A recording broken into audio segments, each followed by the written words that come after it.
May nag-comment na isang good mechanic. Ang sabi niya, a good mechanic, no need to scan a check engine. Sa mga hindi nakakaalam kung ano ang check engine, yung picture na yan. So kapag lumabas yan sa inyong mga sasakyan, it means na may problema ang inyong sasakyan. Sa mga hindi rin naman nakakaalam kung ano yung scan or scanner, ito mga bossing. Ginagamit ito, sinasaksak sa OBD port ng inyong mga sasakyan para malaman or ma-identify kung ano yung cause ng check engine. So sabi niya, a good mechanic don't need to scan a check engine. Okay? So ako, ang ni-reply ko na lang sa kanya, hulaan lang boss no, sapat na. Total customer naman gagastos, kaya hula lang ng hula para tuloy-tuloy ang kita. So syempre si sir sumagot din. Ang sabi naman niya, una, tanggalin ang negative side for 5 to 10 seconds, ibalik agad sa start. Kung bumalik, clean the oxygen sensor. Ibalik, start again. Kung bumalik pa, time to replace ox sensor or oxygen sensor to.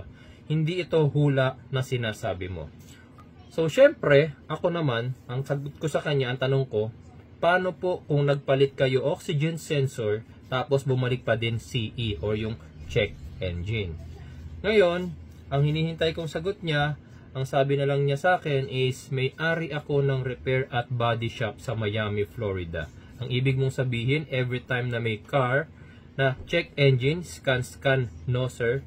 Okay. So syempre, the last thing I said to him is, kaya nga sir tinatanong kita. Dahil sabi mo, just clean the O2 sensor or yung oxygen sensor nga. Pag bumalik error, palitan. Ano nga gagawin pag napalitan mo na ng oxygen sensor tapos may check engine pa rin? So ako guys, I always prefer na kapag lumalabas ang check engine, syempre lagi may nagtatanong sa akin sa page, nagme-message, nagte-text, tumatawag, sir may check engine yung sasakyan ko, sir meron akong check engine na umilaw. Sa mga groups ganun din. So ang lagi kong sinasabi, sir have it scanned. Magpa-scan po kayo. Okay? Why? Meron akong mga nakikita nagko-comment sa mga groups kapag tinatanong, wala pa yung check engine, ano pong magandang gawin? May mga nagko-comment, linisan mo tong ganto, palitan nyo ng ganto, ganyan nangyari sa akin, pinalitan ko lang ng ganto, okay na.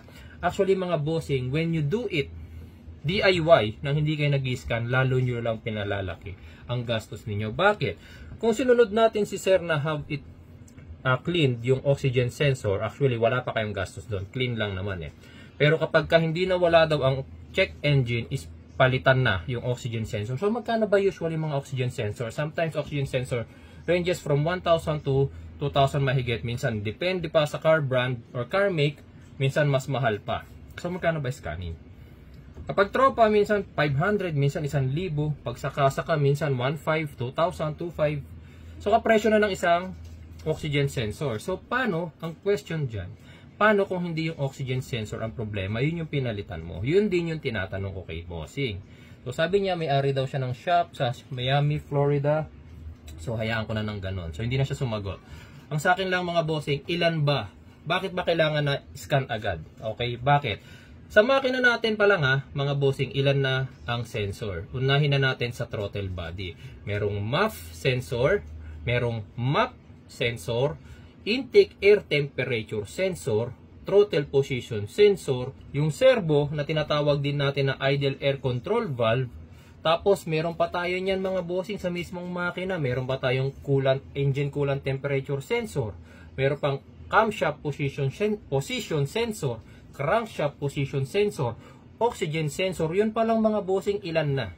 So paano kung ang gagawin ninyo, palit kayo ng ganito? Ay, experience ko yan, palit ka lang ng oxygen sensor, okay na yan. Paano kung nagpalit ka ng oxygen sensor? 2,000. Tapos pagpalit mo hindi na walang check engine, doon ka naman sa TPS, doon ka naman sa camshaft sensor, doon ka naman sa crankshaft sensor. Hindi ganun mga bossing.